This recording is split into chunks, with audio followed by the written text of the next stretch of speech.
The reading of the will okay. So my grandfather died 3 weeks ago.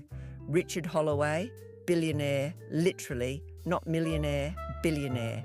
Built a tech empire from nothing in the 80s and 90s, sold it for $3.2 billion in 2008, right before the crash. Perfect timing. He was a genius, a ruthless genius, the kind of man who planned everything 12 steps ahead, who never made a decision without considering every angle, every consequence, every person involved. And apparently that included his death. Because when he died, he didn't just leave us money. He left us a game, a series of tests, challenges, tasks we had to complete together to unlock our inheritance. And those challenges, they were designed to destroy us, to expose every secret, every lie, every betrayal we'd spent decades hiding from each other. By the time it was over, our family was never the same. Some of us were richer, some were broken, and one of us was dead. Let me introduce you to the players. The Holloway family, my family. Starting with me, I'm Olivia, 34 years old, granddaughter number 2, the disappointing one. I dropped out of law school, became a photographer, travelled the world taking pictures of strangers instead of making partner at some firm. Grandpa hated it, told me I was wasting my potential, told me photography wasn't a real career, told me I'd regret choosing passion over stability. He was wrong, mostly, but he never forgave me for it. Still, I loved him. Complicated love, the kind where you know someone disapproves of you, but you desperately want their approval anyway. Then there's my older sister, Charlotte, 38. Perfect Charlotte, Harvard Law, partner at her firm by 35, married to an equally perfect lawyer, 2 perfect kids, lives in a perfect brownstone in Boston. She's everything Grandpa wanted in a grandchild. Ambitious, ruthless, successful. She was his favourite. Everyone knew it. She'd visit him every month, call him weekly, play the dutiful granddaughter while the rest of us drifted away. I resented her for it, for being what I couldn't be, for getting his love so easily when I had to fight for scraps. My brother Marcus, 31, the golden boy, took over a division of Grandpa's company right out of business school. Young, charismatic, brilliant with numbers, married to Vanessa, who's equally ambitious and twice as ruthless. They're the power couple, the ones who throw charity galas and get photographed for society pages. Marcus always had this easy confidence, this assumption that life would work out because it always had, that Grandpa's money would always be there, that his position was secure.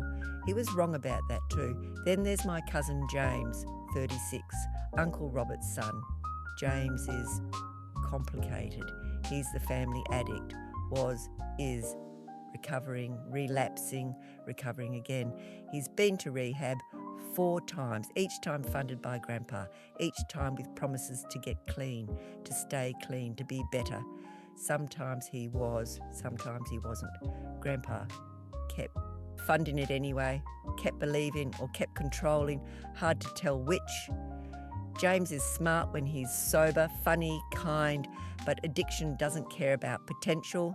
It just takes and takes until there's nothing left.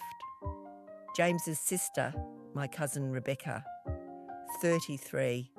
She's a teacher, elementary school, makes maybe $50,000 a year in New York City, which means she's basically poor by our family's standards. She never asked Grandpa for money, never wanted it, said she'd make her own way. Grandpa respected that, mostly, but he also thought she was being stubborn, proud, stupid even for refusing help. Rebecca and I were close growing up, drifted apart as adults, different lives, different worlds, but I always liked her. She was real in a family of performers. Then the older generation, my mother Catherine, Grandpa's daughter, 62, She's been living off family money her whole life. Married my father for love. He died when I was 12. She never remarried. Just exists in this bubble of wealth and charity work and tennis at the club. She's not unkind, just disconnected, like she's playing a role in a movie about rich people rather than actually being one. She and Grandpa had a distant relationship, polite, formal, like co-workers forced to attend the same meetings. Uncle Robert, Grandpa's son, who's 58. He runs what's left of the original company, the parts Grandpa didn't sell. He's competent, boring, married to Aunt Linda, equally boring. They live in Connecticut in a house that looks like every other rich person's house in Connecticut. Robert always wanted Grandpa's approval, never quite got it, not the way he wanted. Grandpa thought Robert was steady but not visionary, which in Grandpa's language meant mediocre. Robert knew it, resented it, spent decades trying to prove himself, never quite managing it. And finally, Uncle Thomas, 54, Grandpa's youngest son. Thomas is the black sheep. Left the family business in his 20s, moved to California, started his own company, failed, started another, failed, finally found success in real estate, made his own fortune, not billions, but enough. Married and divorced 3 times, no kids. He and Grandpa barely spoke, maybe once a year, Christmas obligatory, cold, but Thomas showed up to the funeral. We all did, like moths to a flame, to money, to inheritance. The funeral was massive. Hundreds of people, business associates, politicians, celebrities even. Grandpa knew everyone, or everyone wanted to know him. The service was exactly what you'd expect. Expensive, tasteful, boring, lots of speeches about his vision and his legacy and his generosity. I sat there thinking, none of you knew him, not really. You knew his money, his power, his reputation. But the man, the actual human being, that was just for us, his family, for better or worse. After the funeral, Grandpa's lawyer, Martin Keating, same lawyer for 40 years, pulled us aside. Just family, immediate family, the heirs. Richard left specific instructions about his will. It's unconventional. You'll need to gather at his estate tomorrow, 10 a.m. sharp. All of you, this is mandatory. Mandatory, not requested, mandatory. That was pure Grandpa. Even in death, given orders. We showed up the next day, every single one of us. Because when a billionaire dies and says his will is unconventional, you show up. Grandpa's estate is in the Hamptons, 20 acres, ocean view. The house alone is worth $40 million. So we gathered in his study, massive room, floor-to-ceiling bookshelves. His desk, the one where he'd built his empire, made billion-dollar decisions, controlled everything. Martin stood behind a desk. We sat in chairs arranged like a classroom, and he began reading. I, Richard Holloway, being of sound mind and body, do hereby declare this to be my last will and testament. Standard opening, legal language, boring. We waited for the good part. The numbers. The WHO gets what? Martin paused, looked at us over his reading glasses. Richard was very specific about how he wanted his estate distributed. He's divided his assets into 12 portions. Each portion is held in a separate trust, and each trust has conditions. Conditions. That word hung in the air like poison gas. What kind of conditions? Charlotte asked, always a lawyer, always asking the right questions. Martin cleared his throat. Tasks, challenges, things Richard wants you to accomplish. Together, as a family. Complete a challenge, unlock a trust. The trusts range in value from $10 million to $500 million. The room exploded, everyone talking at once. And that's insane. He can't do that. What kind of challenges? This is a joke. Martin raised his hand. Silence. Immediate silence. Even dead, Grandpa commanded respect or fear. It's completely legal. Richard worked with multiple attorneys to ensure this will is ironclad. You can challenge it in court if you want. You'll lose and you'll forfeit your share entirely. Those are his terms. So we're supposed to just play his game? That was Thomas. Angry, bitter. Why? What's the point? Martin pulled out an envelope, opened it, read from a letter in Grandpa's handwriting. Because you're a family in name only, you barely speak, barely know each other. You've spent decades lying to each other, hiding from each other, using my money as a cushion while ignoring the problems underneath. I'm giving you a chance to fix that, to earn your inheritance by actually being a family, complete the challenges, learn the truth, or walk away with nothing, your choice. The audacity, the absolute audacity of a dead man to manipulate us like this, to force us to perform like trained animals for our inheritance. And if we refuse, Rebecca asked quietly, then the entire estate goes to charity. All $3.2 billion split between education and medical research. Richard's second choice if you don't participate. $3.2 billion. Billion. None of us were broke. We all had money, family money, trust funds, investments, but this was generational wealth. This was power. This was everything. What's the first challenge? Marcus asked, always practical, always thinking ahead. Martin pulled out another envelope, opened it. Challenge 1, the truth dinner. All heirs must gather for dinner at the estate. During dinner, each person must confess one secret they've never told the family. Something significant, something real. Everyone must participate, everyone must be honest.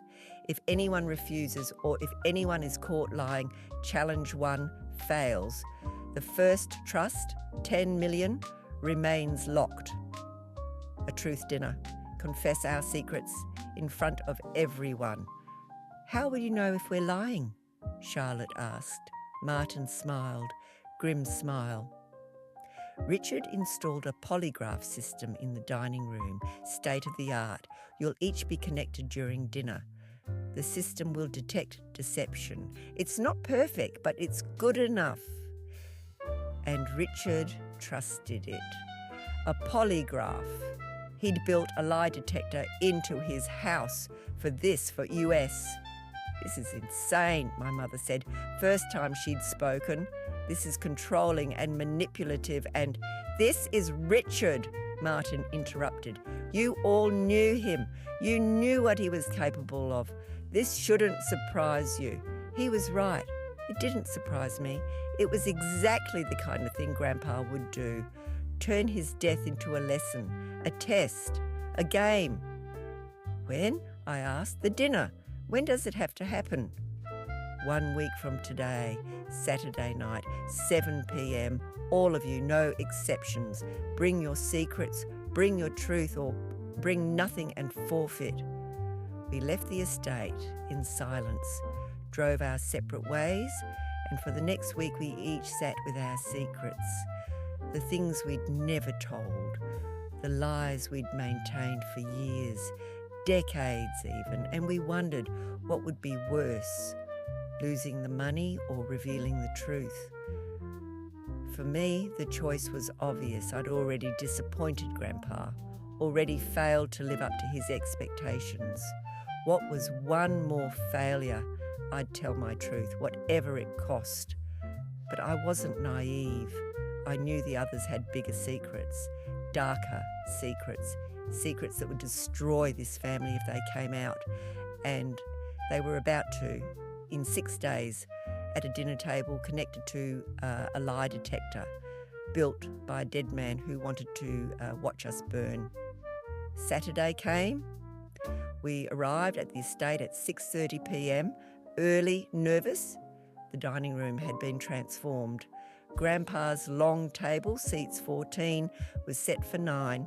Formal place settings, wine glasses, equipment, small sensors at each seat, wires, a monitor at the head of the table where Grandpa used to sit. Martin was already there. The system is calibrated. Each of you will be connected. Once dinner begins, you'll each take turns sharing your secret. The system will analyse your physiological responses. Elevated heart rate, perspiration, micro-expressions. It's not court admissible, but it's accurate enough for Richard's purposes. If the system flags someone as deceptive, challenge 1 fails. No second chances. We sat. Charlotte at one end, Thomas at the other, the rest of us scattered between. Martin connected us. Small sensors on our fingers, chest monitors under our clothes. It felt like being arrested, like we were criminals about to confess. In a way, we were. "Who goes first?" Marcus asked. "Youngest to oldest," Martin said. "Oh, that means James. James, the addict, the family problem." He looked pale, shaking slightly, whether from nerves or withdrawal, hard to tell. "I don't know if I can do this," he said quietly. "You have to," Charlotte said, cold voice, lawyer voice. "We all have to, that's the point." James took a breath. "Okay, my secret, the real one, not the addiction. Everyone knows about that." He paused, swallowed. 4 years ago, I stole money from Grandpa, $200,000, told him it was for rehab, for a treatment centre in Switzerland. But I didn't go to Switzerland. I used the money to pay off a dealer. I owed him. He threatened to kill me, so I lied to Grandpa, took his money and used it to save my life from a debt I'd created by being an addict.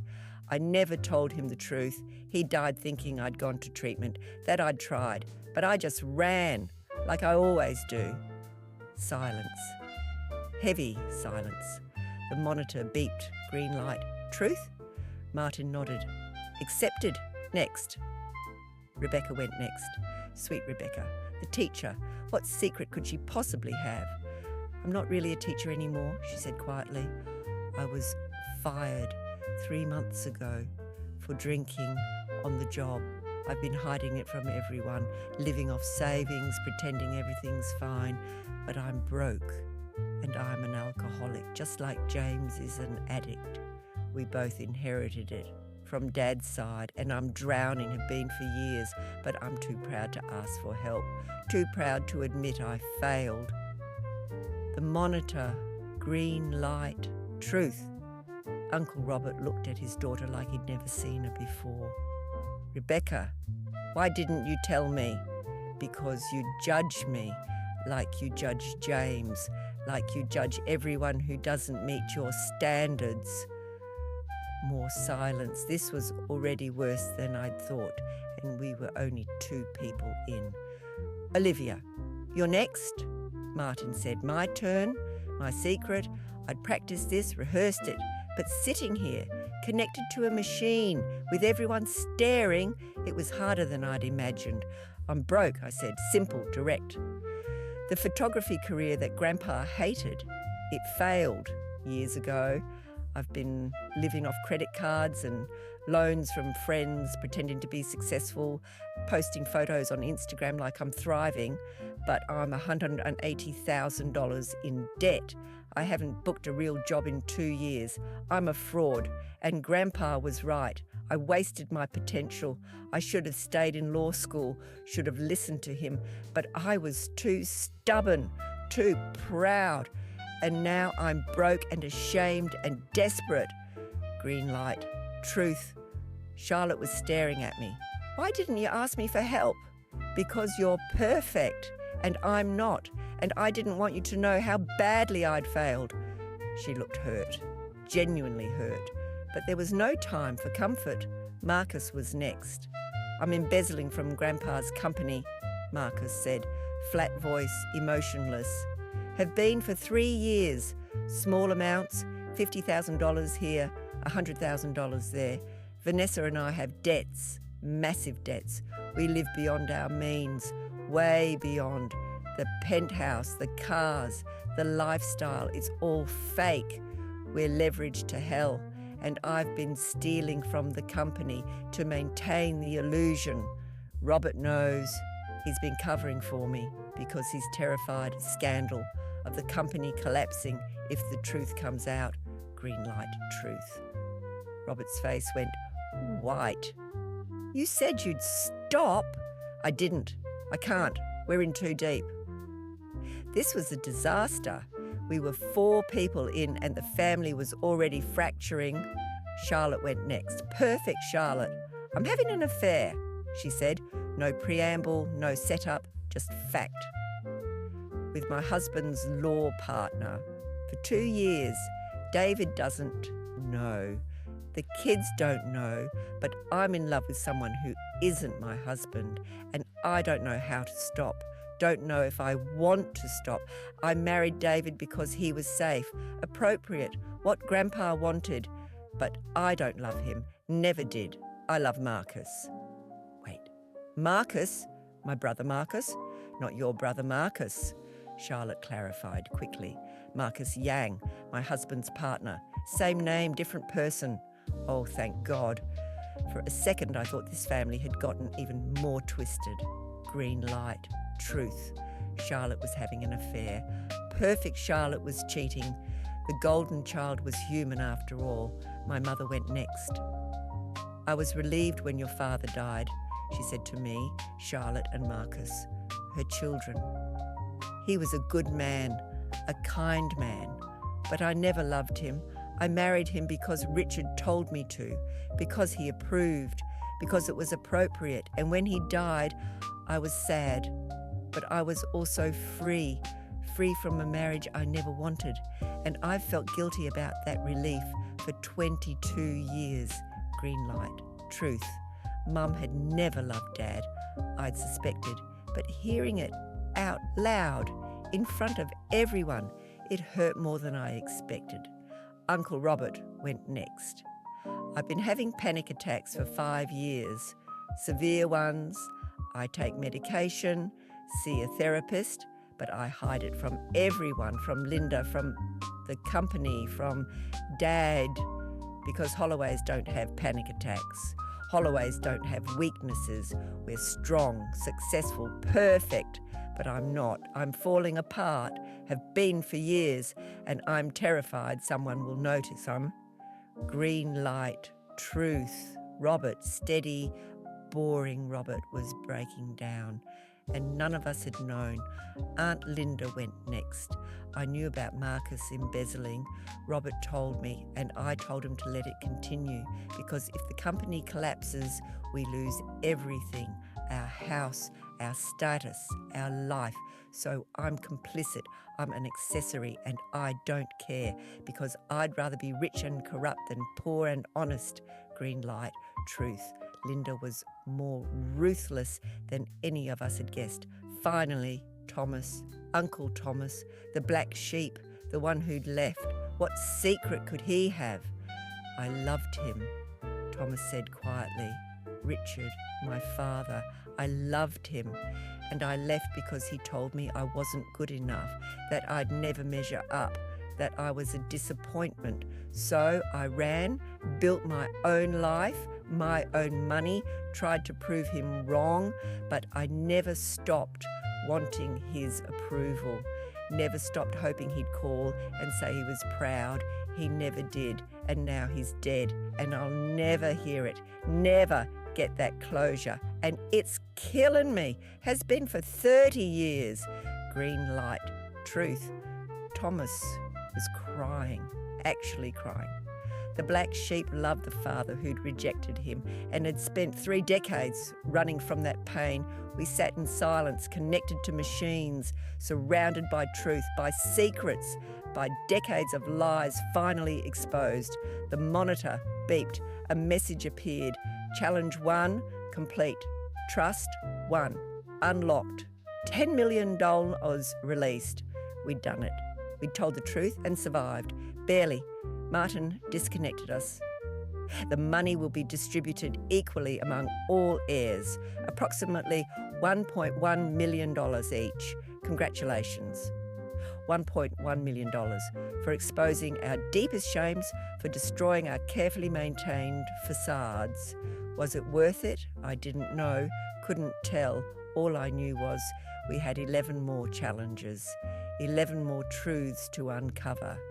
And if challenge 1 had been this brutal, I couldn't imagine what came next. We left the estate without speaking, drove away in our expensive cars with our new money and our exposed secrets. And I realised Grandpa hadn't just left us an inheritance, he'd left us a reckoning, a forced confrontation with everything we'd been avoiding, with who we really were beneath the wealth and the reputation and the lies.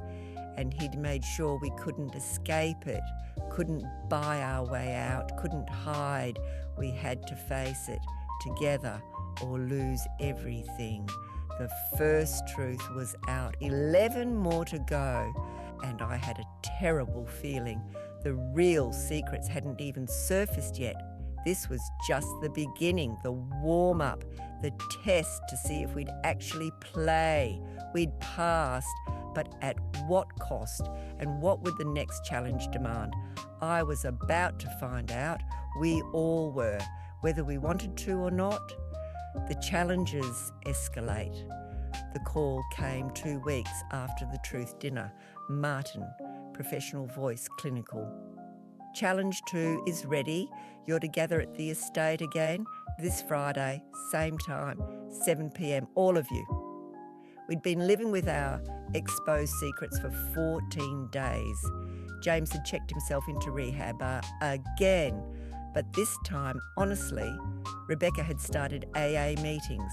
I'd gotten calls from Charlotte offering money, from Marcus offering a job at the company, from Mom offering nothing helpful, just awkward sympathy.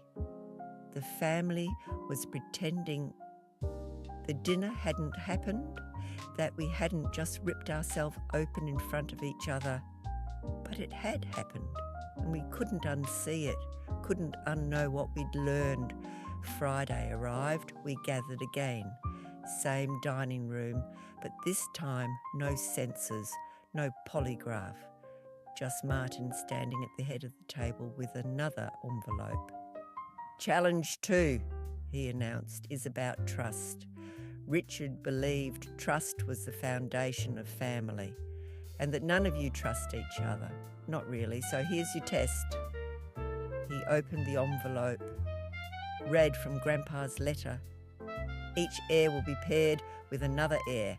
You'll spend 48 hours together, no phones, no contact with the outside world, just the two of you, in a location Richard has selected. During those 48 hours, you must complete a task. A shared task that requires cooperation. Complete it successfully and Trust 2 unlocks. $25 million. Pairs? We'd be paired, forced to spend 2 days with someone. Who's paired with who? Charlotte asked. Martin pulled out a list. Charlotte and Thomas, Marcus and Rebecca, James and Robert, Catherine and Linda, Olivia and Vanessa. Wait, Vanessa? Marcus's wife? The one I barely knew, the one who'd been helping him embezzle. Why Vanessa? I asked. She's not family, not blood. She's married to an heir. Richard included her. Deal with it. Great. 2 days with my sister-in-law, the ice queen, the social climber. This was going to be hell. What are the tasks? Thomas asked. You'll find out when you arrive at your locations. You leave tomorrow morning, 6 a.m. Cars will pick you up. Bring nothing except clothes and essentials. Everything else will be provided. We left with assignments, pairings and dread, because this wasn't just about trust. This was about forcing us to know each other, to spend time we'd normally avoid, to break down walls we'd spent years building, Grandpa knew what he was doing. He always did. And we were about to pay for it. The next morning, a black SUV picked me up. Vanessa was already inside. Perfect hair, perfect makeup. At 6 a.m. Who does that? Morning, I said, trying to be civil. Morning? Cold voice. This was going to be wonderful. We drove for 3 hours north into the mountains. No phones, they'd been confiscated, no music, just awkward silence and the sound of tyres on highway. Finally, we arrived. A cabin, remote, beautiful, expensive, obviously, middle of nowhere. This is your location, the driver said. Your task is inside. You have 48 hours. Good luck. And he left, just drove away, leaving us stranded. We went inside. On the dining table, an envelope and a box. Vanessa opened the envelope, read the instructions. Your task: build trust through vulnerability. Inside this box are 50 questions, deeply personal questions. You must ask each other these questions and answer honestly, all 50, by the end of 48 hours. There's no polygraph this time, just your word and each other's judgment. Answer truthfully, unlock the trust. Lie, and you both fail. She opened the box, pulled out cards. I grabbed one, read it aloud. What's your greatest fear? Deep breath. Here we go. My greatest fear, I said slowly, is that I'll never be good enough. That no matter what I do, what I achieve, I'll always be the disappointing one, the failure, the one people expect less from. Truth, hard truth. Vanessa looked at me, really looked like she was seeing me for the first time. My greatest fear, she said quietly, is that Marcus will realise I'm not worth the trouble, that I'm just expensive, high maintenance, a liability, and that he'll leave me for someone easier, someone better. I hadn't expected that, hadn't expected vulnerability from Ice Queen Vanessa. We kept going, card after card, hour after hour. What's your biggest regret? If you could change one decision, what would it be? What do you hide from the people closest to you? The questions got harder, more invasive, more painful, and slowly, we started talking. Actually talking, not small talk, not polite conversation, real talk about Marcus, about the embezzling, about the pressure to maintain appearances, about the debt that was crushing them. He's terrified, Vanessa admitted, every day that he'll get caught, that we'll lose everything, that I'll leave him. Would you, I asked, leave him if the money was gone? She was quiet for a long time. I don't know. I want to say no. I want to say I love him for him, but I've never been poor, never struggled. I don't know who I'd be without the money, without the lifestyle, and that terrifies me. Honest answer, brutal answer. We kept going. By the end of day one, we'd answered 30 questions. We were exhausted, raw. We made dinner together. The cabin was stocked and ate in silence. Not uncomfortable silence, just tired silence. The silence of two people who just excavated their souls for each other. Day two, we finished the questions. The last one was simple but devastating.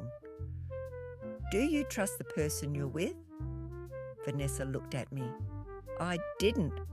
When we got here, I thought you were just another privileged brat living off family money, like me, like all of us. But after these 2 days, after hearing your fears, your regrets, yeah, I trust you more than I trust most people in this family, including myself. I felt tears, actual tears. I trust you too, and I'm sorry I judged you. I thought you were just a gold digger, just using Marcus, but you love him. You're scared and flawed and human, just like the rest of us. We packed up. The driver returned exactly 48 hours later. drove us back to the estate. The others were already there. Charlotte and Thomas looked different, softer somehow. Marcus and Rebecca were talking quietly, actually talking. James and Robert sat together, not avoiding each other. Even Mum and Aunt Linda seemed less cold. "Did everyone complete their tasks?" Martin asked. We all nodded. "Then Challenge 2 is complete. Trust 2, unlocked. $25 million will be distributed, approximately $2.7 million per heir. More money. But more importantly, something had shifted. We weren't close, weren't suddenly a functional family, but we'd spent time together, forced time, vulnerable time, and we'd learn things about each other, about ourselves, about the walls we build and why we build them. Grandpa had planned this, knew exactly what would happen, and damn him, it was working. We were starting to actually see each other, starting to be honest, starting to be something resembling family. But the challenges weren't over. 2 down, 10 to go. And the next one, Martin handed out envelopes. Challenge 3, read these at home, alone. You have 1 week to prepare, then we gather again. I opened mine in my car, read Grandpa's words, and my stomach dropped. Challenge 3, confrontation. Each heir will confront another heir about something that's been hurting them, something they've never said, a resentment, a betrayal, a pain. You'll do it in front of the family. No holds barred, no politeness, just raw truth. Everyone must participate, everyone must confront someone, and everyone must listen without defending. Complete this, unlock trust. 3, $50 million. Confrontation. I had to confront someone, tell them how they'd hurt me. In front of everyone, who would I choose?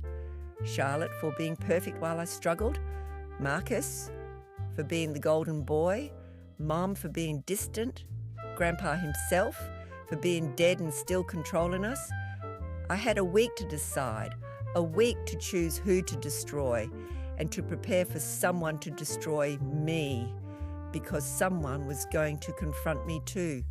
Someone had been hurt by me, had been carrying resentment, had been waiting for permission to unleash it. And Challenge 3 was that permission, that invitation, that requirement. The week passed in anxiety. I wrote drafts, practiced speeches, changed my mind 17 times, finally landed on my target. Charlotte, perfect sister, Charlotte, who'd always been everything I couldn't be, who'd gotten Grandpa's love effortlessly while I'd fought for scraps, who'd offered me money after the truth dinner like I was a charity case, like she was helping me instead of seeing me as an equal. I had things to say to Charlotte, and Challenge 3 was my chance, my requirement. I'd say them whether she wanted to hear them or not. Friday came. We gathered. The dining room again, always the dining room, the scene of every crime against our dignity. Martin stood at the head. The rules are simple. Each person will stand and confront another person. That person must remain silent, must listen. No interrupting, no defending, just listen. When everyone has confronted someone, Challenge 3 is complete. Who wants to go first? Silence. No one wanted to start. No one wanted to be first to attack. "I'll go," Thomas said finally, standing, walking to the centre of the room, looking directly at Uncle Robert. "You," Thomas said, voice steady, controlled. "You've spent your entire life being jealous of me, resenting me for leaving, for rejecting Dad's plan for my life, for choosing my path instead of the one he laid out. And you made sure I knew it. Every Christmas, every family event, little comments, little digs. Must be nice to live in California. Must be nice to not have responsibility. Must be nice to run away when things get hard. You treated me like a traitor, like I'd abandoned the family, but I didn't abandon anyone. I saved myself from becoming you, from living a life I didn't want, from suffocating under Dad's expectations, and you hated me for it, for being free when you were trapped. Oh, Robert sat frozen, face red, but he didn't speak, didn't defend, just listened like the rules required. Thomas sat down. Marcus stood next, walked to Vanessa, his wife. Oh God, you married me for my money, Marcus said, not angry, just sad. You've never said it out loud, but I know, I've always known the way you looked at other men when we were dating, richer men, more successful men, but you chose me because I was available, because I was Grandpa's heir, because you saw a future, not with me, with my money. And every day I wonder, would you stay if it all disappeared? If I lost the company, lost the inheritance, would you still be here? Or would you find another rich guy to marry? I love you, but I don't trust you, and I hate myself for marrying you anyway. Vanessa's face crumpled. She was crying silently, but she didn't speak, didn't defend, just sat there taking every word like a knife. Charlotte stood. Next, walked to Mom, our mother. You were relieved when Dad died. You said it at the Truth Dinner, and I've hated you for it ever since, because Dad loved you, worshipped you, gave you everything, and you never loved him back. You married him because Grandpa told you to, because it was appropriate, and Dad knew. I saw it in his eyes sometimes, this sadness, this knowing that his wife didn't love him, that she was just going through the motions, and he died thinking he wasn't enough, thinking he'd failed, when the only failure was yours, for never loving him, for wasting his love, for breaking his heart every single day of your marriage. Mum was crying now too, hard, gasping sobs, but she didn't speak, didn't defend, just sat there, destroyed. Rebecca stood, walked to her father, Uncle Robert. You've been ashamed of me my whole life, Rebecca said quietly. The teacher daughter, the one who didn't make money, didn't marry well, didn't succeed by your standards. You've never said it, but I feel it every time you introduce me. This is Rebecca, she's a teacher, said with this tone, this embarrassment, like I'm your failure, your disappointment. And when I got fired for drinking, when I became an alcoholic just like you're afraid of becoming, you didn't help, didn't ask how I was, just judged, just added it to the list of ways I've let you down. I needed a father, I got a critic, and I'm done trying to earn your approval. I'll never be enough for you, so I'm done trying.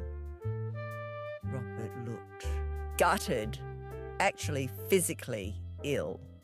James stood next, walked to Marcus. You've been stealing, James said, from the company, from the family, and you judged me for being an addict, called me weak, called me a drain on the family, but you're just as much a thief as I am, just as much a liar. The only difference, your addiction is money, mine is drugs, but we're both stealing to feed our habits, both destroying ourselves, both destroying the people who love us. So don't stand there acting better than me, acting like you're the responsible one. You're just better at hiding it. Marcus looked like he'd been slapped, couldn't even make eye contact. I stood. My turn. Walked to Charlotte. Perfect sister Charlotte. I've spent my entire life in your shadow, I said, voice shaking. The perfect daughter, the successful one, the one Grandpa loved, and you knew it, knew I was struggling, knew I needed help, knew I was drowning, but you didn't reach out, didn't offer help, not until after the truth dinner, not until my failure was public. Then you offered money, offered a job, like I was your charity project, like helping me made you feel good about yourself. But where were you before? When I was actually drowning, you were busy being perfect, being successful, being everything I couldn't be, and you never once stopped to pull me up, to include me, to treat me like an equal instead of a problem. Charlotte was crying hard, and I felt nothing, no satisfaction, no relief, just emptiness, just years of resentment. Finally said, finally out. I sat down. Vanessa stood, walked to Marcus. Oh God, she was confronting her husband after what he'd just said to her. You're a coward, Vanessa said, voice cold, hard. You say I married you for money. Maybe I did. Maybe that's how it started. But I stayed because I loved you, because I saw potential, because I believed in you. And what did you do? You stole. You lied. You built our life on fraud. And then you blamed me. Blame me for being expensive, for being high maintenance, for being the reason you had to steal. But I never asked you to steal, never demanded that lifestyle. You did that. You chose that because you were too weak to tell me the truth, to say, we can't afford this, to be honest. So don't stand there acting like I'm the problem, you're the problem, and I'm done being your excuse. She sat down, stone-faced. Marcus looked broken, completely broken. Aunt Linda stood, walked to Mom. You've looked down on me for 30 years, Linda said. The boring Connecticut wife, the one who married boring Robert, the one who doesn't have your class, your style, your sophistication. You've made little comments, little digs for decades about my clothes, my house, my life, like you're better, like being Grandpa's daughter makes you superior. But you're not better, you're just richer.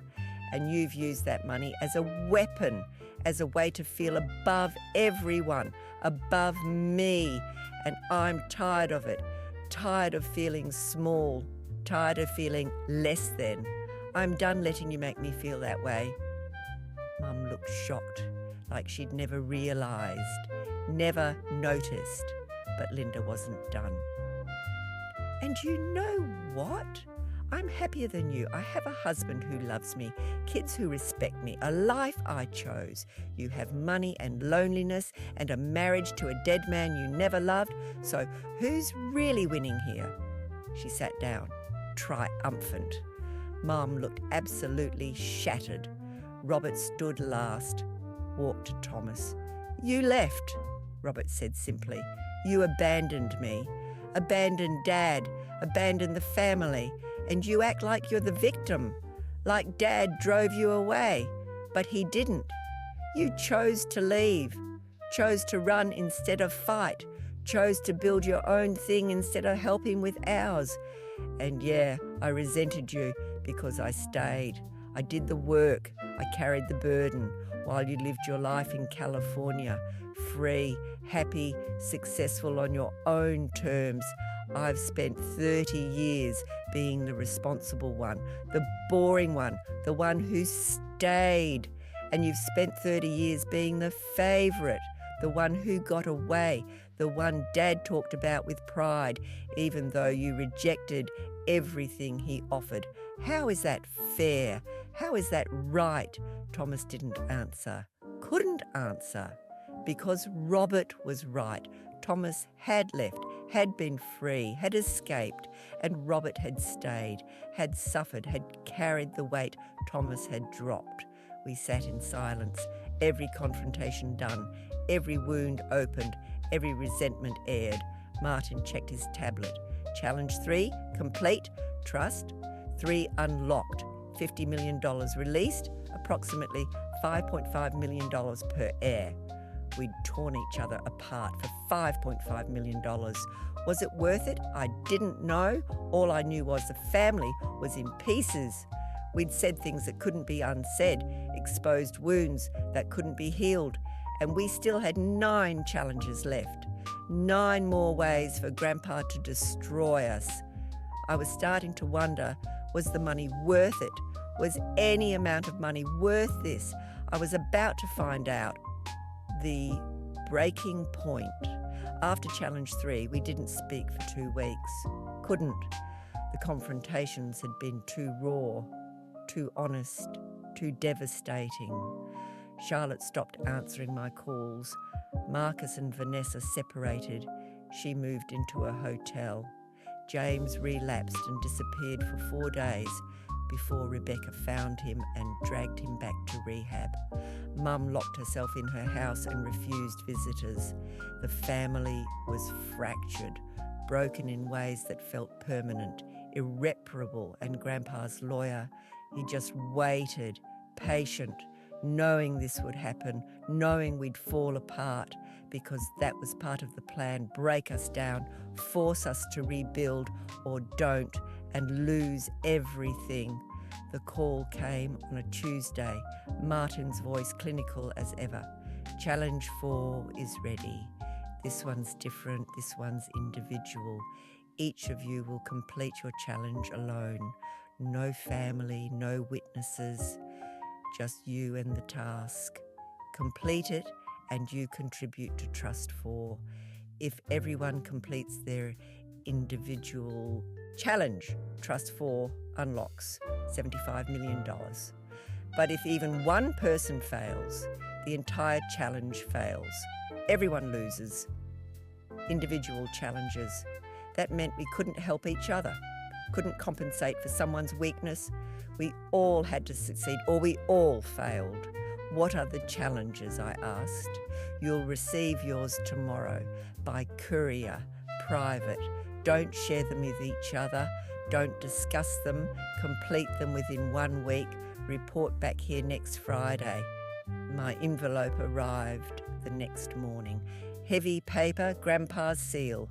I opened it with shaking hands, read the card inside. Olivia, your challenge is forgiveness. You must forgive someone who has hurt you deeply, someone you've carried resentment toward for years. Not just say the words, mean them, feel them, let go of the anger, let go of the pain. You'll know when you've succeeded, when the weight lifts, when the forgiveness is real. You have 7 days.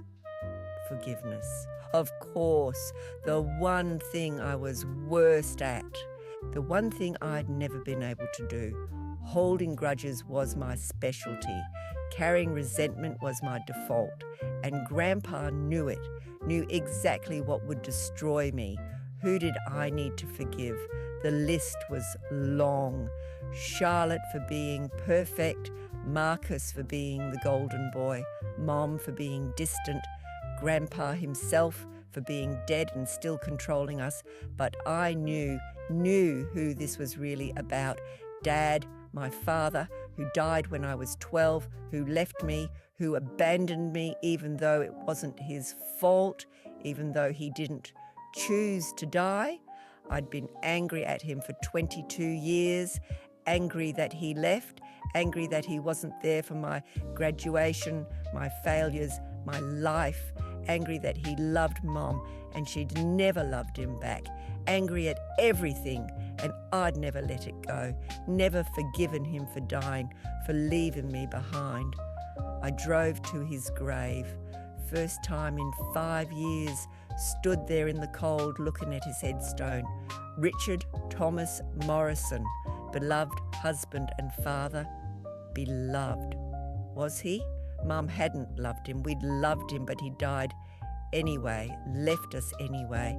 I'm supposed to forgive you, I said out loud, feeling stupid, talking to a dead man, for dying, for leaving, for not being there, for making me feel abandoned my whole life, even though you didn't choose it.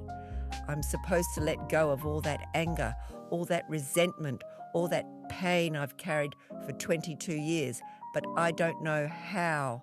I don't know how to forgive someone who's not here to apologise, who never knew he hurt me, who just left. I stayed there for hours, crying, talking, telling him everything about dropping out of law school, about the failed photography career, about the debt, about feeling like a disappointment, about wanting his approval the way I'd wanted Grandpa's, about missing him, about being angry at him for not being there to miss. And slowly, something shifted. The anger started to feel smaller, less solid, less like a part of me and more like something I was choosing to carry, something I could put down if I wanted to, if I was brave enough. I forgive you, I said finally, meaning it, feeling it. I forgive you for dying, for leaving, for not being there. It wasn't your fault. You didn't choose it, and I've been punishing you, punishing myself for something neither of us could control. So I'm letting it go. I'm forgiving you, and I'm forgiving myself for being angry, for holding on so long, for making your death about my pain instead of your loss. I forgive you, Dad. I forgive you. And I felt it. The weight lifting, the anger dissolving, not gone completely, but lighter, manageable, released. I drove home feeling different, cleaner somehow, like I'd been carrying a backpack full of rocks and finally set it down. Challenge complete. I hoped, I believed. The others were doing their challenges too. I didn't know what they were, didn't ask, didn't want to know. This was between each of us and ourselves, between each of us and whatever we needed to face. Friday came. We gathered at the estate. Everyone looked different, changed somehow, lighter or heavier, depending on what they'd faced, what they'd overcome or failed to overcome. Did everyone complete their challenge? Martin asked. We looked at each other, nodded slowly, one by one.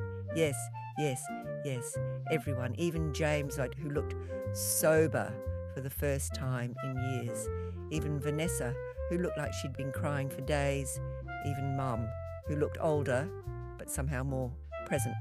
Then Challenge 4 is complete, Martin announced. Trust 4, unlocked $75 million, released, approximately $8.3 million per heir. More money, but it felt different now, felt earned, not through cooperation, but through individual courage, through facing our demons alone, through doing the hard work no one could do for us. But there was no celebration, no relief, because Martin was already pulling out the next envelope. Challenge 5. This one, he said slowly, is the hardest yet. Richard called it the sacrifice. Each heir must give up something valuable, something that matters, not money, something personal, something that represents who you are, what you value, what you love. You'll each declare your sacrifice in front of the family. Then you'll actually do it, give it up, destroy it, release it. Everyone must participate. Everyone must sacrifice something real. Complete this unlocked trust. 5, $100 million. Sacrifice. Give up something I loved. Something that mattered. What did I have left? My camera equipment, my portfolio, my work. Even though my career had failed, I still had the photos, the memories, the art. That was what mattered. That was what I loved, and Grandpa wanted me to give it up, to destroy it. This was cruel, this was punishment, this was designed to break us in ways the other challenges hadn't. You have 3 days to decide what you'll sacrifice, Martin continued. We reconvene Monday evening. Bring your sacrifice. Be prepared to let it go. 3 days. I spent them in agony, looking at my photos, my life's work. Even if no one else valued it, I did. It was mine, my vision, my voice, my only accomplishment in a life of failures. How could I give that up? How could I destroy it? But the alternative was failing, losing the $100 million, letting everyone else down, being the reason the challenge failed. I couldn't do that either. So I made a decision, a terrible, painful, necessary decision. I'd sacrifice my portfolio, my hard drives, my entire archive of photos from 15 years of work. I'd delete them, all of them, and start over or never shoot again, whatever happened, but I'd let go. Monday came, we gathered, each person holding something. Marcus had a trophy, his first big business achievement, the thing he was most proud of. Charlotte had her law degree, the physical diploma framed, the symbol of everything Grandpa had wanted her to be. James had his sobriety chip. 6 months, the longest he'd been clean in years. Rebecca had her teaching certificate, the one thing that had given her identity before she lost her job. Mum had her wedding ring, the symbol of the marriage she'd never wanted but had stayed in anyway. Robert had his father's watch, the only thing Grandpa had given him that felt like approval. Vanessa had her engagement ring, the symbol of her marriage that was falling apart. Thomas had the key to his first company, the business that had failed but had taught him everything. Aunt Linda had a photo album, her children's childhoods, memories she'd built when no one else valued her. "Who wants to go first?" Martin asked. No one moved. No one wanted to. Finally, Marcus stood, walked to the fireplace, held up his trophy. "This represents the person I thought I was, the successful businessman, the golden boy, the one who made Grandpa proud. But it's all a lie. I built it on theft, on fraud, on embezzlement. So I'm letting it go. I'm destroying the illusion." He threw the trophy into the fire, watched it melt, watched his false identity burn, and sat down. Shaking, Charlotte went next, her law degree. "This represents everything I sacrificed for approval, for being good enough. I gave up happiness, gave up love, gave up being myself to earn this, to be the perfect daughter, the successful lawyer, the person everyone expected, but it cost me everything, my marriage, my integrity, my soul, so I'm letting it go." She burned it, watched the diploma curl and blacken, watched her identity dissolve, and she cried, hard, broken sobs. James went next, his sobriety chip. "This is the only thing I've accomplished in years, the only proof that I'm not completely lost, but I'm giving it up, because sobriety isn't about chips, isn't about counting days. It's about showing up every day without recognition, without rewards, just showing up. So I don't need this anymore." He threw it in the fire, let go of the only validation he'd had in years. Rebecca burned her teaching certificate. "I'm not defined by my job, by my failure. I'm more than that, and I need to believe it. So I'm letting go of the identity that failed me." Mum burned her wedding ring. "I'm letting go of the guilt, the obligation, the lie of a marriage I never wanted. I'm forgiving myself for not loving him, for being relieved when he died. I'm letting go." Robert burned Grandpa's watch. "I'm letting go of trying to earn his approval. He's dead. It's over. I don't need his validation anymore." Vanessa burned her engagement ring. "I'm letting go of the marriage I entered for the wrong reasons. Whatever happens with Marcus, whether we stay together or not, it won't be because of this, because of what this ring represents: security, money, status. I'm letting go of all of it." Thomas burned his key. "I'm letting go of the failure, the shame, the feeling that I wasn't good enough, that I disappointed Dad, that I needed to prove myself. I'm enough exactly as I am, and I'm letting go of the need to prove otherwise. Linda burned her photo album, watching years of memories turn to ash. I'm letting go of the past, of who I was, of being defined by my children, by my role. I'm more than a mother, more than a wife, more than what people expect. And I'm letting go of hiding behind those identities. Finally, my turn.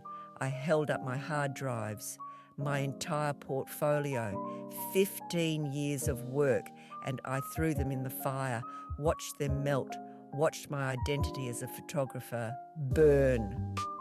I'm letting go of defining myself by my work, by my success or failure. I'm more than my career, more than my accomplishments. I'm enough without it. Just me, without the camera, without the portfolio, without the proof. Just me. We sat in silence watching the fire, watching our identities burn, watching ourselves become undefined, unproven, unknown. It was terrifying, liberating, devastating, all at once. Challenge 5. Complete, Martin announced, voice softer than usual. Even he seemed affected. Trust 5. Unlocked, $100 million released, approximately $11.1 million per air. We'd each made over $11 million that night. By destroying the things we loved most, by letting go of who we thought we were. Was it worth it? I couldn't tell. All I knew was I felt empty, naked, lost, and somehow free. But we weren't done. Martin pulled out another envelope. Challenge 6. This one is about secrets, he said, the real ones. The ones you didn't tell at the truth dinner. The ones you're still hiding. Richard knew you held back, knew you told partial truths, safe truths. This time, you tell the real secrets, the dangerous ones, the ones that could destroy you. Everyone shares one. No polygraph this time, just honour, just trust. Complete this. Unlock Trust 6, $150 million. The real secrets. Oh God, the truth dinner had been bad, but we'd held back. We'd all held back.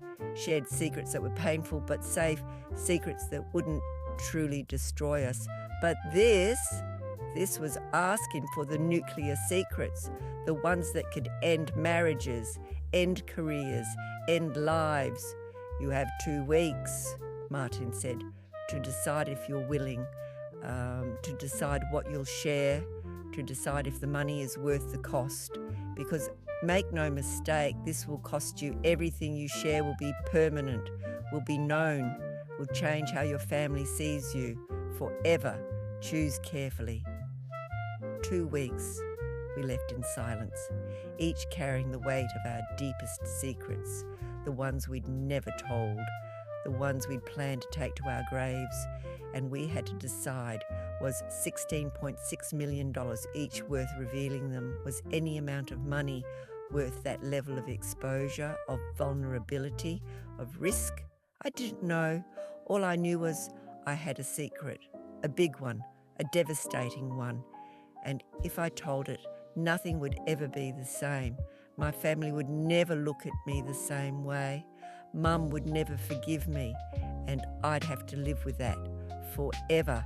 For money, for Grandpa's game, for a dead man's test. Was I willing?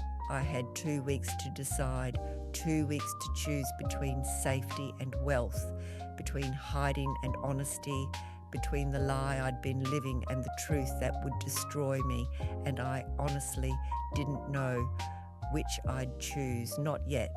But the clock was ticking, and Challenge 6 was waiting, with all its terrible, irreversible consequences, the final test and resolution. I spent 2 weeks in hell, carrying my secret, my real secret, the one I'd never told anyone, not Charlotte, not Marcus, not Mom, especially not Mom, because if she knew, it would destroy her, destroy us, destroy everything she believed about Dad, about their marriage, about me. But the money, $150 million split 9 ways, 16.6 million life-changing money, generational money. Could I give that up to protect a secret? Could I let everyone else down by refusing to participate? Could I live with myself if I stayed silent while others exposed themselves? I didn't know, couldn't decide, until the night before the deadline, when I realised I was already carrying the weight of the secret, had been for 12 years, and it was killing me, slowly, quietly, but killing me nonetheless. Maybe telling it would set me free, or maybe it would destroy me faster. Either way, I'd find out tomorrow. We gathered at the estate, same dining room, same table, but the energy was different, heavier. We all knew what was coming, knew this wasn't like the truth dinner. This was real, this was dangerous, this was irreversible. Martin stood at the head of the table. No preamble this time, just, who wants to go first? Silence. No one moved, no one breathed. Finally, Thomas stood. Uncle Thomas, the black sheep. What secret could he possibly have that was worse than what he'd already shared? I have a son, Thomas said quietly. He's 23, lives in Oregon. I've never met him, never told anyone about him. His mother, we had an affair, brief, meaningless. She got pregnant, didn't tell me until after he was born. Asked for child support. I paid it every month for 23 years through lawyers, through accountants, anonymously. He doesn't know I exist, doesn't know I'm his father, and I've let it stay that way because I'm a coward, because I didn't want the scandal, didn't want Dad to know, didn't want to deal with it, so I just paid and pretended he didn't exist, pretended I wasn't a father, wasn't responsible for a human life, and I've hated myself for it every single day. The room was silent. Thomas had a son, a child he'd abandoned, not physically, but emotionally, completely. Does he know your name? Robert asked quietly. No. The payments come through a trust, anonymous. His mother agreed to it, took the money and never pressed for more, never asked for contact, just let me disappear. Thomas sat down, looking smaller, older, like the secret had been holding him together, and now that it was out, he was collapsing. Rebecca went next. Sweet Rebecca, the teacher, the alcoholic. I was pregnant once, she said, voice shaking. 7 years ago, I was still teaching, still functional. Before the drinking got bad, the father was married, a parent at my school. We had an affair. I got pregnant, and she stopped, swallowed. I had an abortion without telling him, without telling anyone, and I've carried the guilt ever since, the shame, the regret. I tell myself it was the right choice, that I wasn't ready, that bringing a child into that situation would have been wrong. But I don't know, I'll never know, and I've been drinking to forget, to numb the question, to stop wondering what that child would have been. Mum was crying, silent tears. Rebecca was her niece, her family, and she'd carried this alone, carried it until it broke her. James stood next. I killed someone, he said, flat voice, emotionless. We all froze. Not murder, not intentional, but I killed them. I was high, driving, hit a pedestrian. They died at the scene. I panicked, drove away, left them there. It was never solved, never investigated thoroughly enough to trace back to me. I paid for the car repairs in cash at a shady shop, and I've lived with it ever since. 7 years. Every time I use drugs, I see their face.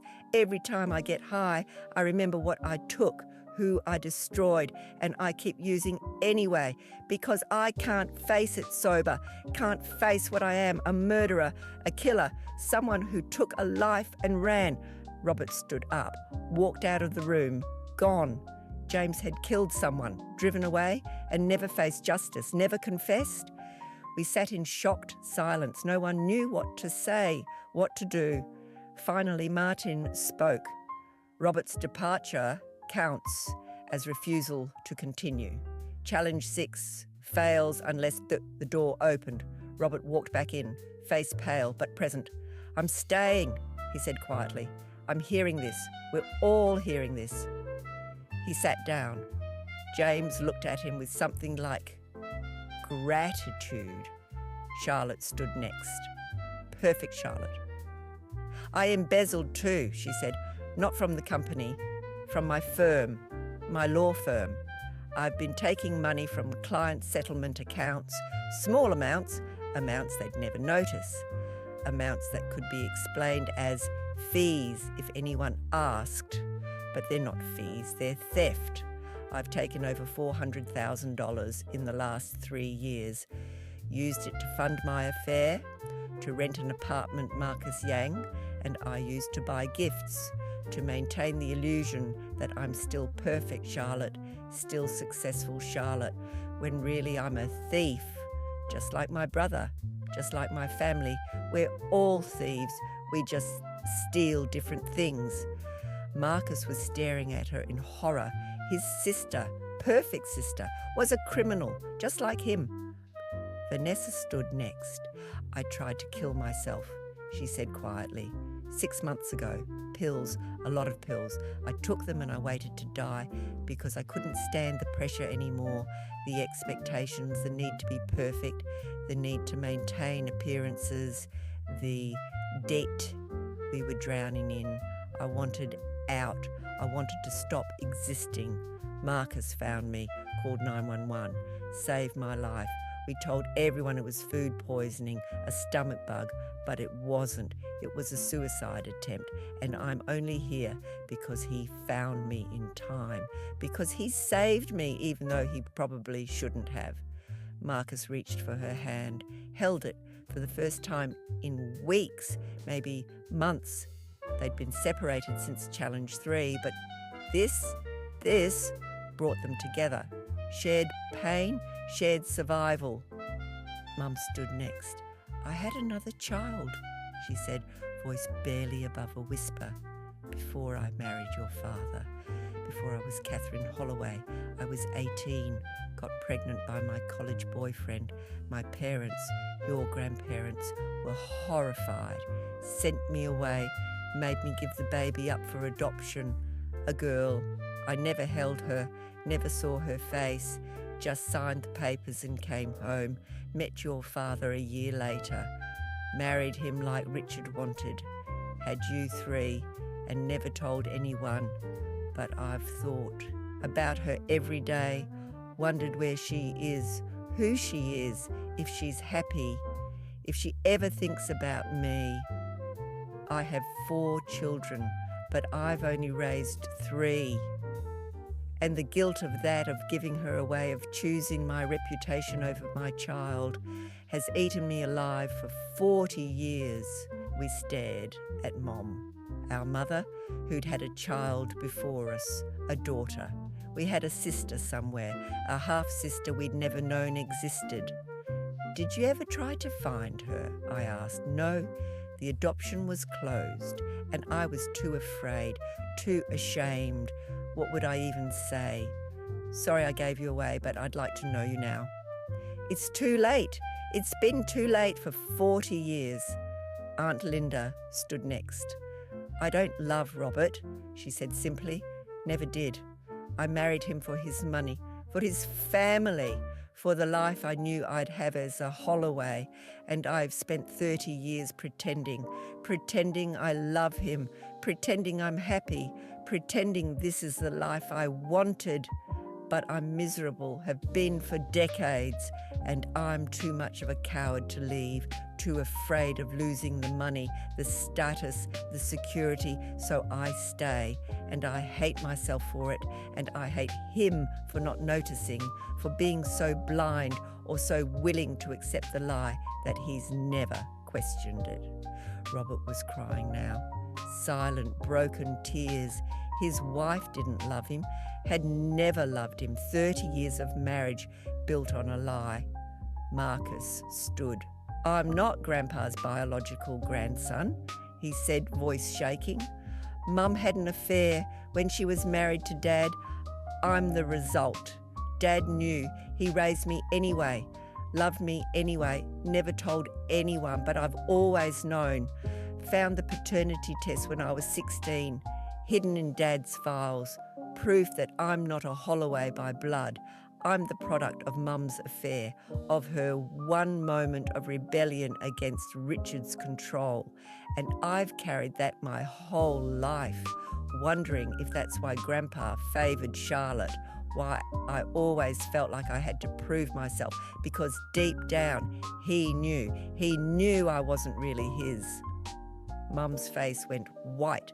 Marcus knew, had known for years, had carried that secret, that pain alone. Finally, my turn. I stood, hands shaking. I was there when Dad died, I said quietly. Everyone thinks he died at work. Heart attack at his desk, but he didn't. He died at home, in our house, and I was there. I was 12. I heard him calling for help, heard him struggling, and I froze. I was scared. I didn't know what to do, so I ran. I ran to my room and hid. And by the time Mum got home, he was dead. He'd been dead for an hour. And if I'd called 911, if I'd helped him, if I'd been brave instead of a coward, he might have lived. The paramedic said if someone had called within the first 15 minutes, they could have saved him. But I didn't. I hid. And he died. And I've never told anyone, never admitted that I let him die, that I'm the reason he's gone, that it's my fault. The room exploded. Everyone talking at once. You were 12. You couldn't have known. That's not your fault. But I held up my hand. Silence. I've carried this for 22 years, believed it was my fault, that I killed him by being too scared to act. And maybe that's true. Maybe if I'd been braver, stronger, better, he'd still be here. But I can't change it, can't undo it, can't bring him back. All I can do is live with it and hope that telling the truth will make it lighter, will make it less crushing, even if it makes you hate me. Mum stood, walked to me, pulled me into her arms. I could never hate you, she whispered. You were a child, a scared child. It's not your fault. It was never your fault. She held me while I sobbed.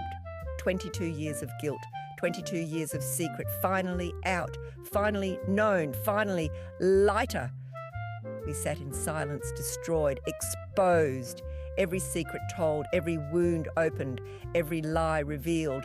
We were naked, raw, broken, and somehow together, really together, for the first time in our lives. Not performing, not hiding, just real. Challenge 6, complete, Martin said quietly, voice thick with emotion. Even he was affected. Trust 6, unlocked, $150 million released, approximately $16.6 million per air. We'd made over $16 million each. By destroying ourselves, by exposing our darkest secrets, by choosing truth over safety. Was it worth it? I still didn't know. But Martin wasn't done.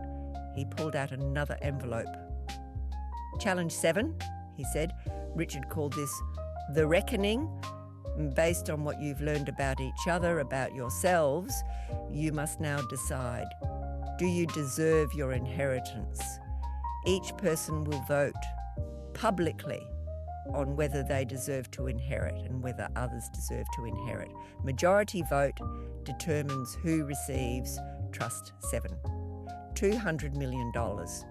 But here's the catch. You can vote yourself out. Vote that you don't deserve it. And if you do, you forfeit your share. It goes to the others. This is about judgment, about accountability, about facing what you've done and deciding if you've earned the right to benefit from Richard's legacy. Vote ourselves out. Vote others out. Decide who deserves wealth and who doesn't. Based on what? Based on our secrets, our failures, our crimes. This was impossible. This was asking us to be judge and jury of ourselves, of each other.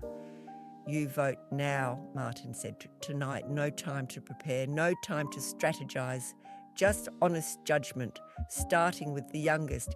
James, do you deserve to inherit? James looked around the table at all of us and said very quietly, "No, I don't. I killed someone and I never faced justice, never confessed until tonight. I don't deserve wealth. I deserve prison. I vote myself out." Rebecca, do you deserve to inherit? I don't know. I had an abortion. I'm an alcoholic. I lost my job, but I'm trying. I'm getting sober. I'm facing my demons. So, yes, I think I deserve a chance. I vote for myself. Olivia, do you deserve to inherit? I thought about it, about Dad, about hiding, about 22 years of guilt. I was a child, I said slowly, a scared child who didn't know what to do. I've punished myself enough. I deserve to heal. I deserve to move forward. I vote for myself. Marcus, do you deserve to inherit? No, I'm an embezzler, a thief. I've stolen from the company, from the family. I don't deserve to benefit from Grandpa's wealth while I'm actively destroying it. I vote myself out. Vanessa, do you deserve to inherit? I'm not blood. I married into this family for money. I don't deserve a share. I vote myself out. Charlotte, do you deserve to inherit? I'm a thief too. I stole from my clients, from people who trusted me. I don't deserve to be a lawyer, don't deserve to be trusted. I vote myself out. 3 people voting themselves out. 3. Catherine, do you deserve to inherit? I gave away a child to protect my reputation. I married a man I didn't love to please my father. I've made selfish choices my entire life, but I'm trying to be better, trying to make amends. I vote for myself. Robert, do you deserve to inherit? I've lived my whole life trying to earn approval I'll never get. I've made mistakes, but I've also stayed. I've carried the burden. I've done the work. I deserve compensation for that. I vote for myself. Linda, do you deserve to inherit? I married for money. I don't love my husband, but I've stayed. I've raised children. I've built a life, even if it's not the life I wanted. I've earned something. I vote for myself. Thomas, do you deserve to inherit? I abandoned my son, left him to grow up without a father. I'm a coward. I don't deserve wealth. I deserve to face what I've done. I vote myself out. 4 people voting themselves out. Marcus, Charlotte, James, Thomas, 4 people forfeiting their shares. The votes are cast, Martin said. Trust 7 will be distributed only to those who voted for themselves. Rebecca, Olivia, Catherine, Robert and Linda. The $200 million will be split 5 ways, $40 million each. 40 million each, because 4 people had judged themselves unworthy, had chosen accountability over wealth, had voted themselves out. But there's more, Martin continued. Challenge 8, the final challenge. Richard has one last test, and this one determines who receives the remainder of his estate, the final $1.2 billion. Here are the terms. You must decide as a family what to do with the money. You can split it equally. You can give it all to one person. You can donate it to charity. You can burn it for all Richard cares. But you must decide unanimously. Everyone must agree, including those who voted themselves out, including Vanessa. Everyone. If even one person disagrees, the money goes to charity. You have 1 month to decide. Unanimous decision about 1.2 billion with 9 people who just spent months destroying each other, who'd exposed every secret, every wound, every betrayal. How could we possibly agree? How could we find consensus when we just learned who we really were, when we just voted 4 people out of the inheritance? This was impossible. This was designed to fail, to prove that we couldn't work together, couldn't be a family. That money would always divide us, always destroy us. You have 1 month, Martin repeated. Use it wisely, because this is the last chance, the final test. Everything hinges on this. Good luck. You'll need it. We left the estate in silence, 40 million richer, some of us, but $1 billion poorer, all of us, because we had to make an impossible choice together, and I had no idea how. No idea if it was even possible, but we had a month, 30 days, to figure out if we were actually a family or just a group of broken people tied together by blood and money and a dead man's final test. I was about to find out which we all were. The final decision. We spent the first week avoiding each other. Again, the pattern was familiar by now.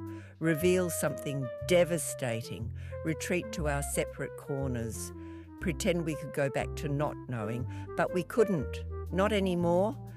We knew everything now.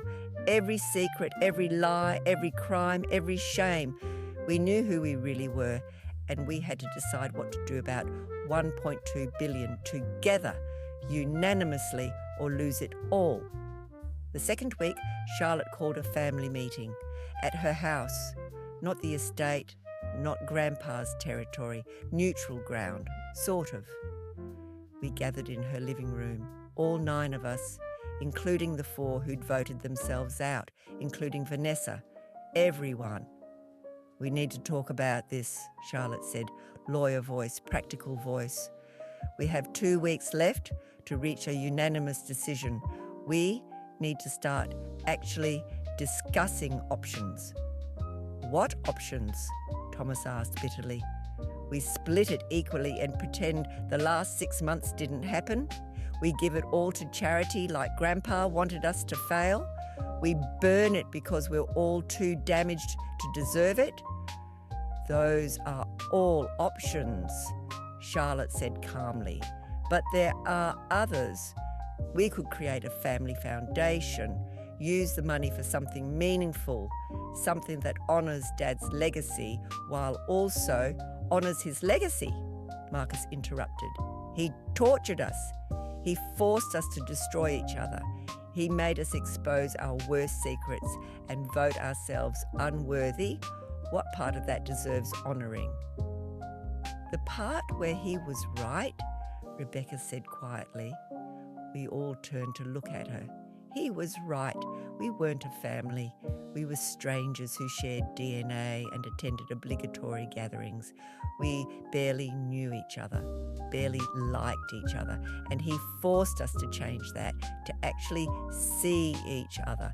To be honest, it was brutal, it was cruel, but it worked. We're more of a family now than we've ever been. We're broken, James said. I admitted to killing someone. Charlotte and Marcus admitted to embezzling. Thomas has a secret son. We're not a family, we're a collection of criminals and cowards. We're human, Mum said, her turn to speak. We're flawed, we've made terrible choices, we've hurt people, we've hurt ourselves, but that's what humans do. We fail, we hide, we lie, and Grandpa Richard, he knew that. He knew we were all hiding, all pretending, and he gave us permission to stop, to be real, to be seen. It was painful. God, it was painful, but it was also necessary. I've spent 40 years hiding who I really am, hiding my first daughter, hiding my relief when my husband died, hiding my resentment at Richard for controlling my life, and now it's out. Now you all know, and I'm terrified, but I'm also free. For the first time in my life, I'm free. Silence. We sat with that, with Mum's truth, with the idea that maybe this torture had a purpose, had value. So what do? I asked. You about the money? We use it for something that matters, Rebecca said, not for ourselves. We've already gotten millions. We're set. We don't need more, but we could use this money to help people like us. People who are broken, people who are hiding, people who need permission to be honest, to be real. A foundation, Charlotte said, for mental health, for addiction, for redemption. The Holloway Family Foundation, Robert said slowly, funded by Richard's estate, dedicated to helping people face their secrets, find healing, build real families instead of fake ones.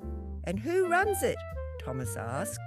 Who decides where the money goes? We all do, Charlotte said, together, equally. No one person in charge. We vote on every decision, unanimous decisions, just like this one. We stay connected, stay involved, stay a family, not because we have to, but because we choose to. It was a good idea, a meaningful idea, but there was a problem. 4 of us voted ourselves out, Marcus said. We decided we don't deserve the inheritance. How can we be part of a foundation built on money we said we didn't deserve? By earning it, Mum said, by doing the work, by making amends. Marcus, you embezzled from the company, so you work to pay it back. You rebuild what you destroyed. Charlotte, you stole from your clients, so you make restitution. You face the consequences. James, you killed someone, so you turn yourself in. You face justice.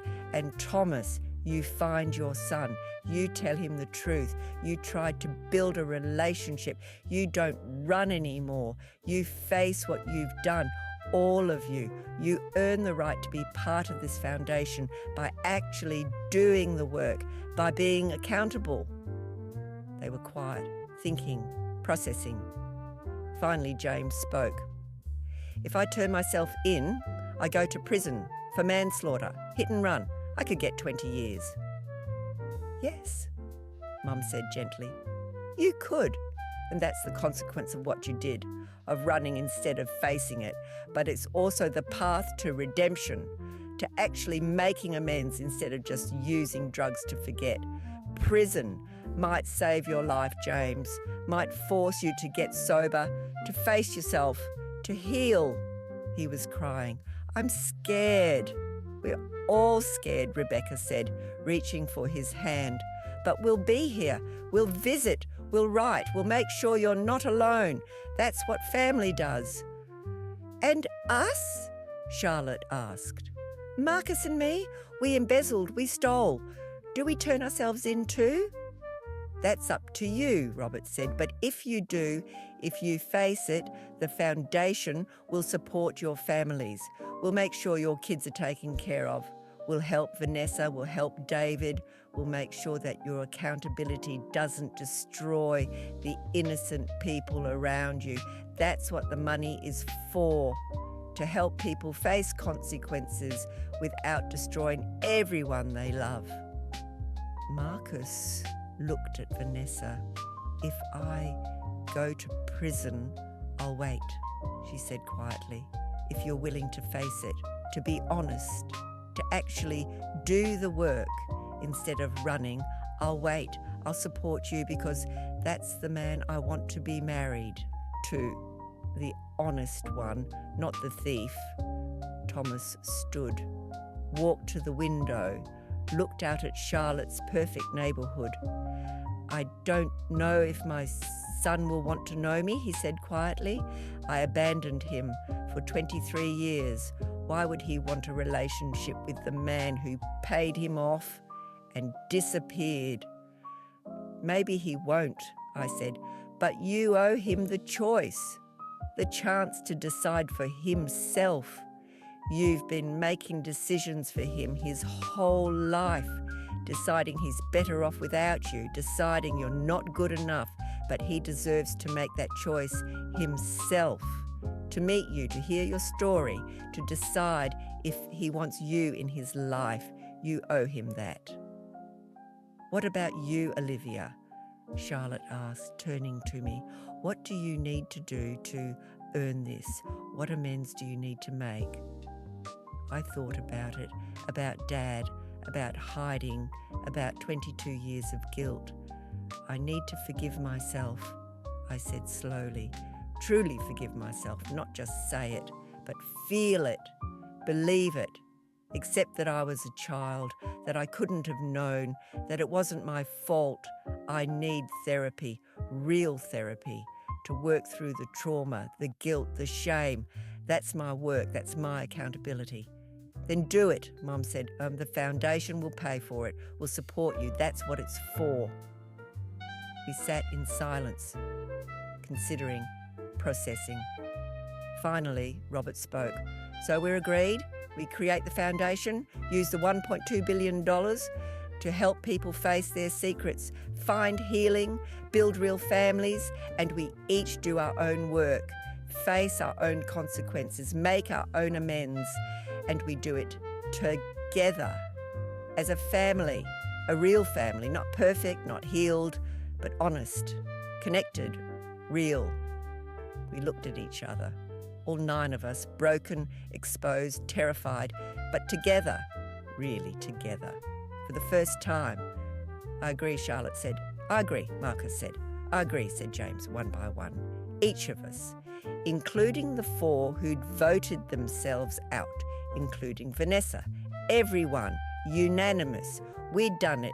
We'd made a unanimous decision not to split the money, not to burn it, but to use it for something meaningful, something that honoured Grandpa's cruel, brilliant, necessary test. We called Martin, told him our decision. He was quiet for a long moment. Then Richard would be proud, not of what you've done, but of what you've become, of the family you've built through this process. I'll draw up the papers. The Holloway Family Foundation will be established. $1.2 billion endowment. Board of directors, all 9 of you, equal votes, unanimous decisions required. Dedicated to mental health, addiction recovery, family therapy, and redemption. "There's one more thing," Charlotte said. "We want to fund a program for people whose families are broken, who need help reconnecting. We'll call it the Richard Holloway Family Reconciliation Program, named after Grandpa, because as cruel as his test was, it worked. It forced us to reconnect, to be honest, to be real, and maybe it can help other families do the same." Martin's voice was thick with emotion.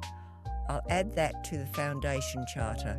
Richard left one final message for you, to be delivered only if you reached unanimous agreement. Would you like to hear it?" We looked at each other, nodded. "Yes," Charlotte said, "we're ready." Martin cleared his throat, read from what must have been Grandpa's final letter, his last words to us. "If you're hearing this, you've done the impossible. You've worked together. You've been honest.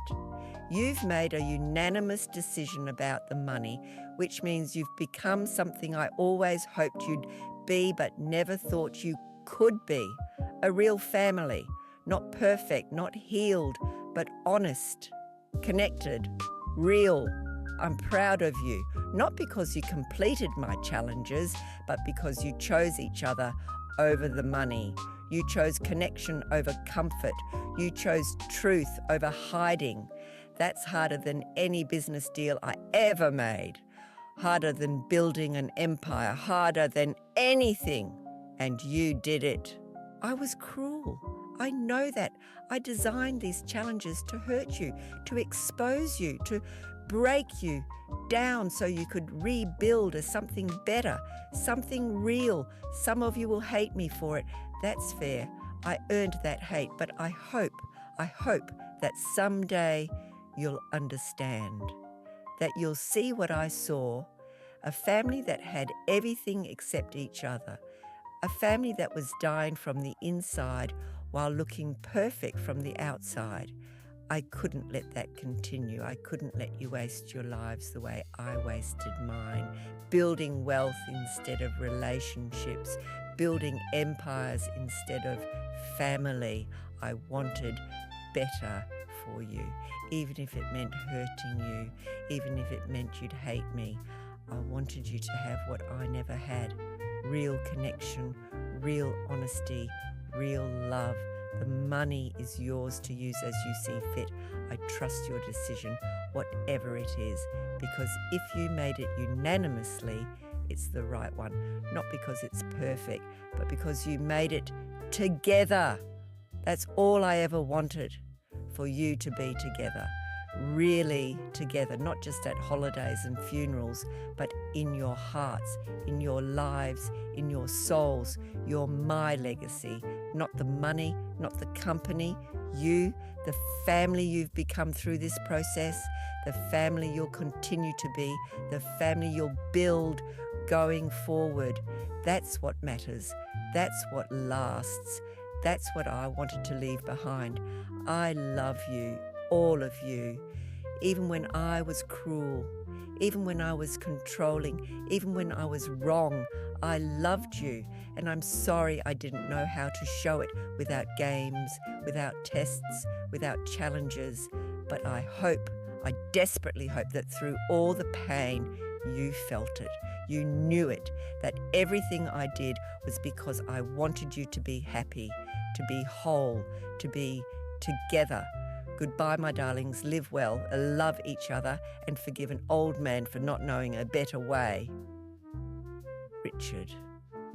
We sat in silence, tears running down our faces, every single one of us crying for Grandpa, for ourselves, for the family we'd lost and the family we'd found, for the pain of the journey and the beauty of where we'd arrived.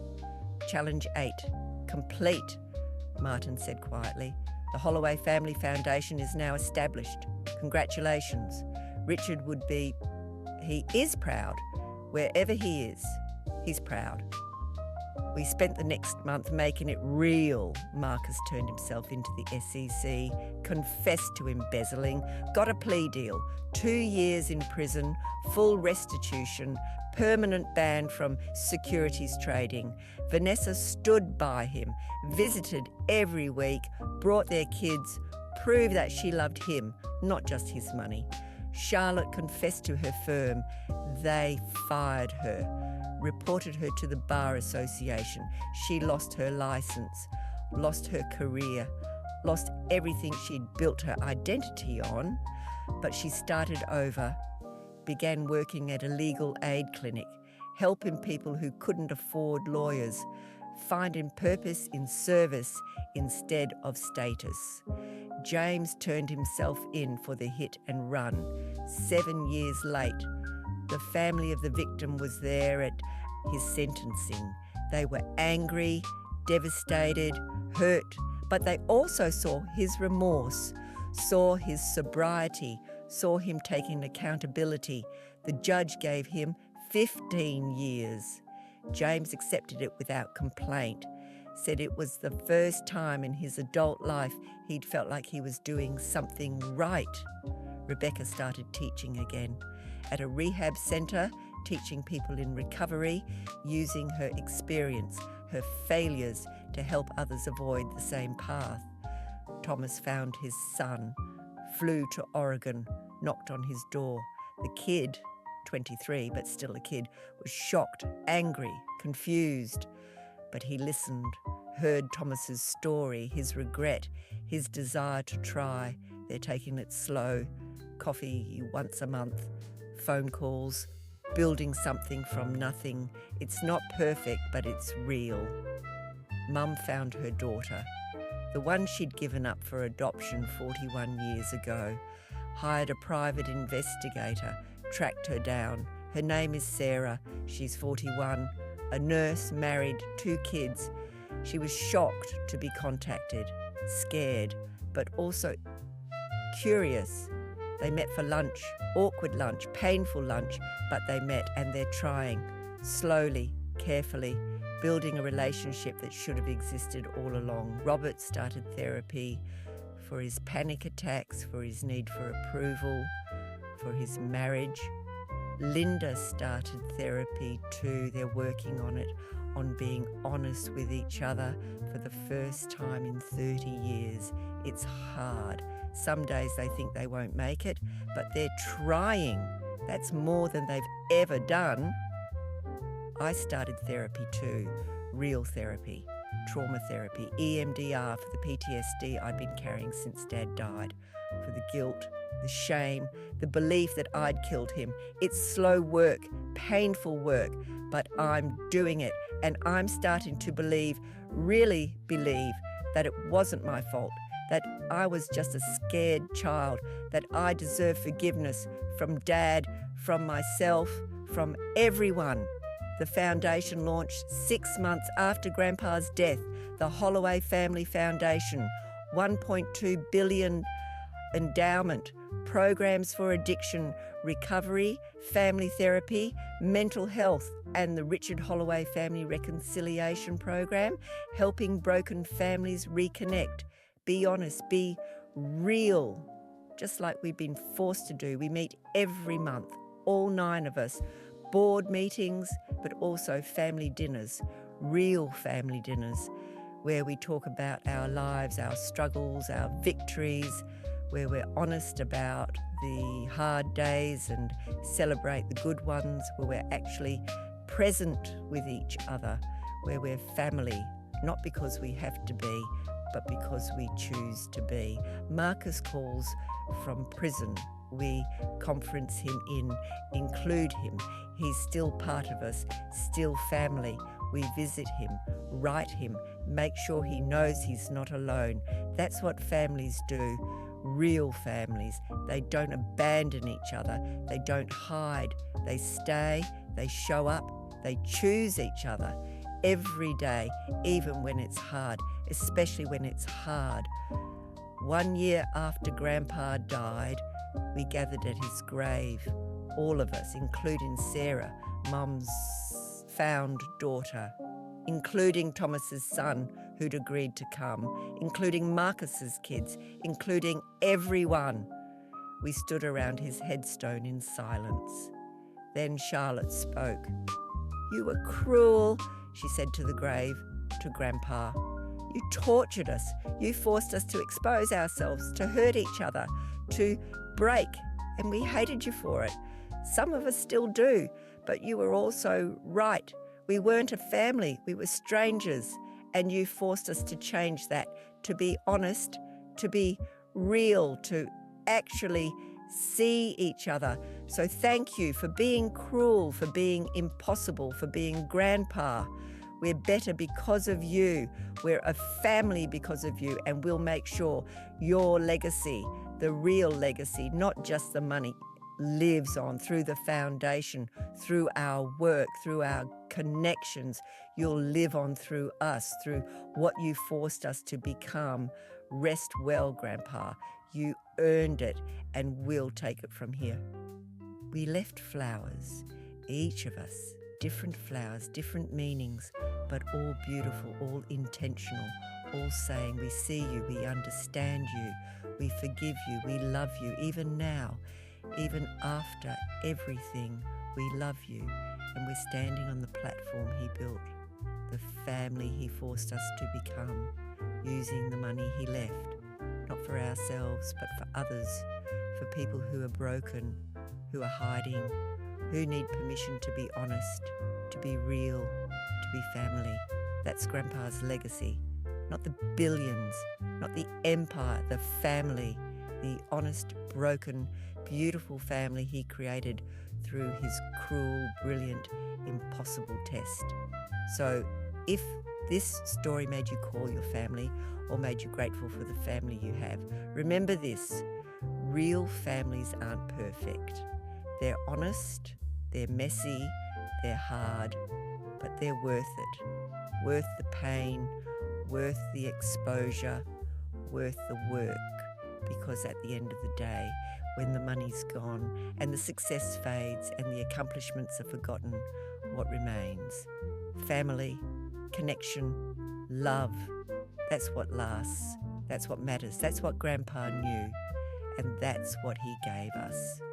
Through his death, through his test, through his cruelty, he gave us each other, really gave us each other for the first time in our lives. And that's worth more than 3.2 billion. That's priceless. That's everything. Epilogue? 5 years are. The foundation has helped over 10,000 families reconnect, fund over 500 addiction recovery programs, support 200 family therapy clinics. The Richard Holloway Family Reconciliation Program is now used in prisons, rehab centres and therapy offices across the country, forcing families to be honest, to face their secrets, to heal, just like we did. Marcus got out of prison after serving 18 months. Good behaviour. He works for the foundation now, running the Financial Accountability Program, teaching other people who've embezzled how to make restitution, how to rebuild, how to earn back trust. He and Vanessa renewed their vows. Smaller ceremony, honest ceremony, real ceremony, not about money, about love. Charlotte passed the bar in a different state, started a new practice, pro bono work only, helping families navigate legal systems, helping people who can't afford justice get justice. She's happier than she's ever been, poorer but happier. James got out after serving 8 years, parole for good behaviour. He's been sober the entire time, works at a rehab centre, helps other addicts face their demons, face their crimes, face themselves. He says prison saved his life, gave him the accountability he'd been running from his whole life. Thomas's son, his name is David, is part of the family now, comes to family dinners, calls Thomas Dad, slowly, carefully, cautiously, but he's there. He's family. And Thomas cries every time they talk. Tears of gratitude, of redemption, of second chances he never thought he'd get. Sarah, Mum's found daughter, joined the foundation board, makes it 10 of us now. She brings perspective, brings honesty, brings the voice of the abandoned child who got found, who got chosen, finally after 41 years. She and Mum are close now, not perfect, but close, real. Rebecca is running the addiction recovery program, using her own story, her own failures to help others. She's been sober for 5 years, celebrates it every year with the family, with us. We throw her a party bigger than any birthday because her sobriety, that's worth celebrating. That's worth everything. Mum is 67 now, still elegant but softer, more present. She volunteers at the family therapy clinic, helps mothers who've made the same choices she made, who've hidden the same secrets, who need permission to confess, to heal, to reconnect with the children they've hurt. She's become the mother I always needed. Finally, after all these years, better late than never. Robert and Linda are still married, still working on it. They have good days and bad days, but they're honest now. That's the difference. They don't hide anymore, don't pretend. They just try every day. That's all anyone can do. I'm doing well, really well. The photography career never recovered, but I don't care anymore. I work for the foundation, running the creative therapy program, teaching people to express their pain through art, through creation, through beauty. I make enough to live, to be happy, to be whole. That's more than enough. I'm dating someone, a therapist, someone who understands trauma, understands healing, understands that broken people can become whole if they're willing to do the work. We're taking it slow, no rush, just building something real, something honest, something that might actually last. We still meet every month, all 10 of us. Board meetings, family dinners, connections. We still vote unanimously on every foundation decision, still make each other accountable, still show up, even when it's hard, especially when it's hard, because that's what Grandpa taught us. That's what his test was really about. Not the money, not the challenges, the choice to choose each other, to choose honesty, to choose connection over comfort, to choose family over everything else. We choose it every day, every month, every year. We choose each other, and that choice, that's Grandpa's real gift. That's the inheritance that matters, not the billions, the choice, the family we've become, the love we've built. That's what lasts. That's what he wanted. That's what he gave us through his death, through his impossible, cruel, brilliant test. He gave us each other, really gave us each other, and we'll never let that go, never take it for granted, never forget what it cost and what it's worth. So thank you, Grandpa, for being impossible, for being cruel, for being brilliant, for knowing exactly what we needed even when we didn't, for forcing us to become the family we are now. The family will always be the family that chooses each other every single day. That's your legacy. Not the money, not the empire, US, and we'll make you proud every day for the rest of our lives, we promise. The end.